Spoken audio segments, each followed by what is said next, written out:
Trouvez-vous qu'en France, les femmes manquent de power look Alors oui, c'est ça.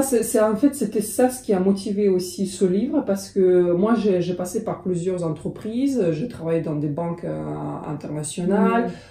J'ai travaillé au Conseil de l'Europe à Strasbourg à un moment donné. Donc j'ai vu vraiment les femmes qui occupent des postes très importants, de très haut niveau. Et c'est vrai que à chaque fois, j'ai remarqué qu'il y a pas vraiment quelque chose de défini au niveau d'image.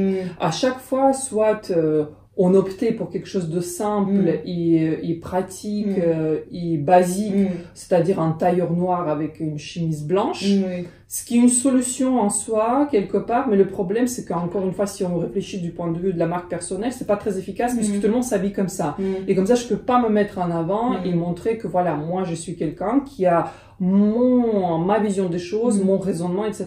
Très souvent, on dit qu'on aime bien les gens qui savent réfléchir out of the box. L'expression que vous connaissez peut-être, voilà, sans doute. Les gens qui savent réfléchir un peu au-delà de tout ce qui est conventionnel. Déjà, si avec notre image, on n'arrive pas à réfléchir out of the box, comment on peut le faire quand on exerce notre fonction? Donc, c'est pour ça que je pense que c'est très important. Et donc, revenant à votre question, effectivement, je remarquais que en France, il manque un peu, parce que les femmes, ils osent pas déjà, ils osent pas aller au-delà de tout ce qui est conventionnel.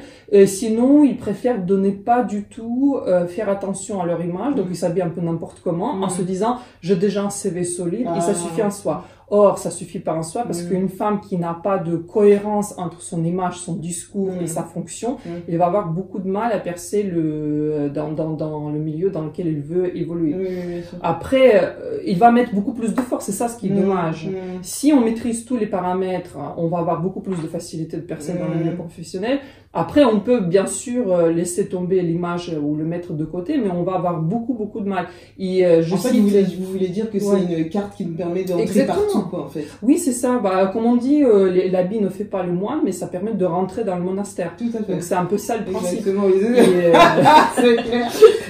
Alors, je pense que j'imagine que ceux qui peuvent se permettre de porter tout et n'importe quoi, ne pas considérer son look, c'est des personnes qui sont déjà arrivées à un niveau, par exemple Mark Zuckerberg avec son t-shirt gris, ou Steve Jobs avec son t-shirt, son col roulé noir, par exemple. Non, parce que même eux, ils maîtrisent parfaitement leur image. Ils veulent véhiculer l'image d'un geek. Parce que les deux, ils sont issus d'un milieu des ordinateurs, de l'informatique, etc.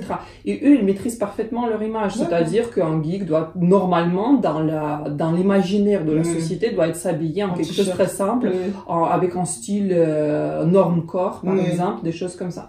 Maintenant, si vous regardez Mark Zuckerberg, quand il est venu, par exemple, rencontrer Emmanuel Macron en France, il s'habillait en costume, un costume avec la cravate, etc. C'est une forme de respect, non? C'est une forme de respect, effectivement, parce que les habits, c'est aussi une forme de respect envers notre entourage et les gens avec lesquels on travaille. Donc, c'est très important de respecter soi-même et aussi les autres.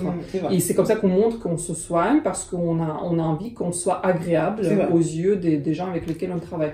Donc, les habits, effectivement, c'est quelque chose de très important. C'est un outil. C'est un outil, effectivement, un outil de communication aussi. Exactement.